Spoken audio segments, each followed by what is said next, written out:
How to fix Minecraft unable to update the Minecraft native launcher.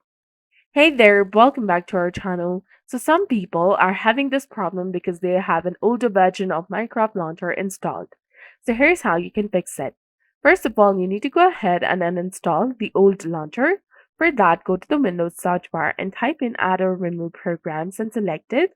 Now from the list that appears, simply scroll down or search for Minecraft launcher, and if you see an older version of the launcher, you can click on it and then click on uninstall and click on uninstall again to confirm. After that, try using the new launcher and this will definitely solve your problem. Method 2 is you can reinstall the launcher from the Microsoft Store or the website. Simply go ahead and open the Microsoft Store on your computer.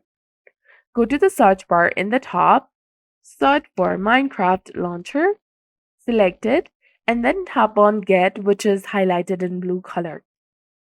You can also download the launcher directly from the official Minecraft website. And after this, restart your computer, and this should definitely help you fix your problem.